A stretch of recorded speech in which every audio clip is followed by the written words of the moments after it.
So we hope you enjoy listening to this podcast half as much as we enjoy making it for you. Because we had a ball. Only real content is going to last. All that other nonsense is here today and gone tomorrow. What do you believe to be the most important skill that you've been able to learn and apply so far in your life?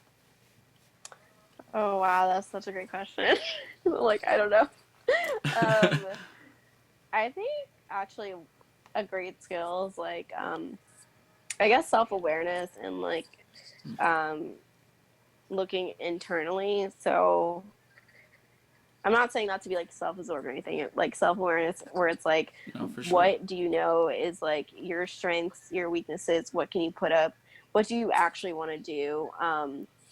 And that's actually been super helpful because like going out of college, I was just like, I want like a great job at a big company or whatever. Right. And then from that experience, I was like, actually, the number one thing that's super important to me is the company culture. And so Right. I went into my second job really looking at the company culture because I knew that was what was more important to me.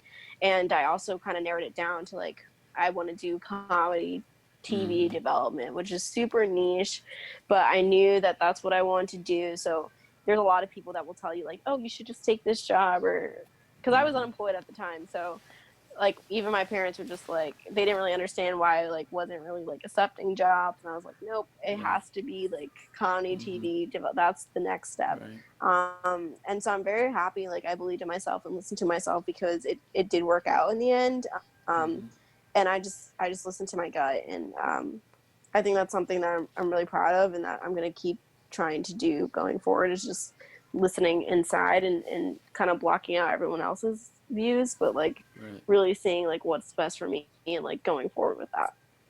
Oh, for sure. And I think something really important you said within that is that your self awareness gave you the empowerment to be able to make the decisions that you wanted in your Mm-hmm. life.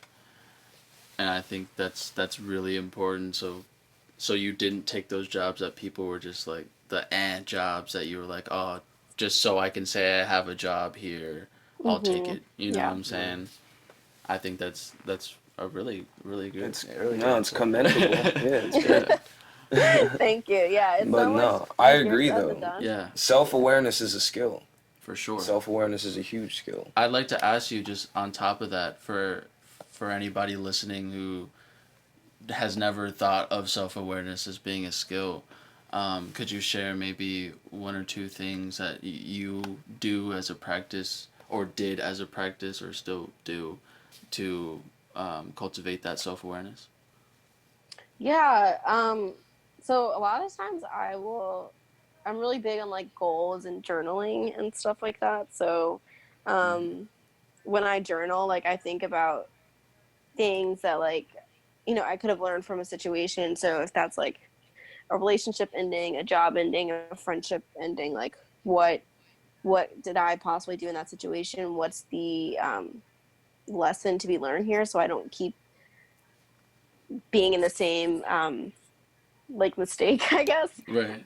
No, for sure. And I also think about like, things that maybe that are necessarily flaws that I can change. And that's not to harp on like yourself and being like, these are my flaws, but just like, for Just being me, like aware of to, it.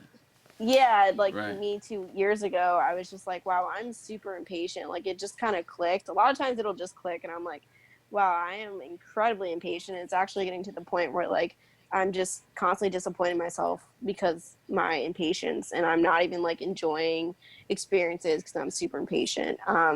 Or like I'll try to do a lot of mindfulness things. So like I will Mm-hmm. meditate just to again bring it back to like inner self and inner Mm-hmm. awareness and thinking. And I think that's where people can start, is definitely like the journaling and the mindfulness. um, Mm-hmm. I think that can go a long way, and like from there you'll probably have like small epiphanies where you're like, oh, that was the lesson. Because I think what I see a lot is that, and I'll bring it to relationships because I know a lot of people can relate to this, but like Right. you hear people who like will complain about dating the same type of person, that they're always, I'm just like dating fuck boys, and it's just like there's a reason why. Like, Right, like right. you know, like No, there's always a you're reason why. yeah, Right. like it's just not magically attracting you. It's like Right. you constantly engage with the same type of person and you're not getting the lesson, which is why you're Mhm. constantly in this situation. So I think if people just like step back after each situation, it's like how can I learn from this? They will actually find that they won't keep attracting the same situation, the same bad people. It actually does a lot. Right. But yeah. No, for sure. I completely agree.